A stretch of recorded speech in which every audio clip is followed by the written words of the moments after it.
വയനാട്ടിൽ ബെയിലി പാലത്തിന് സമീപം വലിയ പ്രതിഷേധമാണ്. പോലീസുമായി വാക്ക് തർക്കത്തിലേക്കൊക്കെ സമരക്കാർ നീങ്ങുകയാണ്. പുനരധിവാസം അത് എത്രയും പെട്ടെന്ന് വേണം എന്നാവശ്യപ്പെട്ടുകൊണ്ട് ചൂരൽമലയിൽ അതിജീവനത്തിന് ശ്രമിക്കുന്ന ആളുകൾ സമരത്തിലാണ്.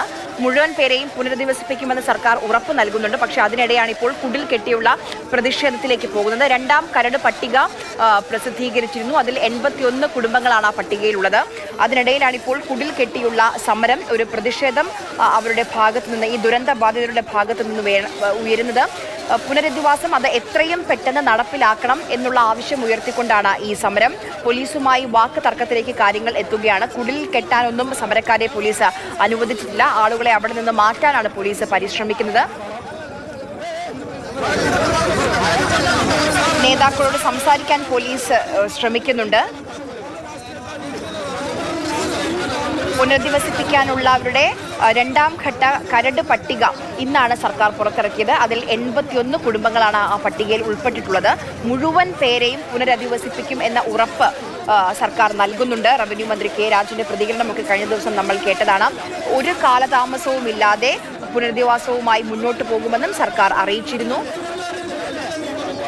എം കമൽ നമുക്കൊപ്പം വിവരങ്ങളുമായി ചേരുന്നുണ്ട്. കമൽ, എന്താണ് അവിടുത്തെ സ്ഥിതി? സമരക്കാർ ഏതെങ്കിലും തരത്തിൽ ഈ അനുനയ ചർച്ചകൾക്കൊക്കെ വഴങ്ങുന്നുണ്ടോ?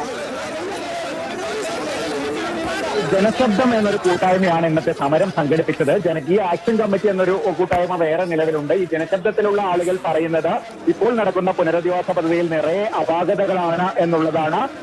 അതുകൊണ്ട് തന്നെ അവർ ഇന്ന് പ്രതിഷേധത്തിനിറങ്ങിയത്. രാവിലെ തന്നെ ചൂരൽമല ടൗണിനടുത്ത് അവർ കുടിൽക്കെട്ടി കഞ്ഞിയൊക്കെ വെച്ച് പ്രതിഷേധിച്ചിരുന്നു.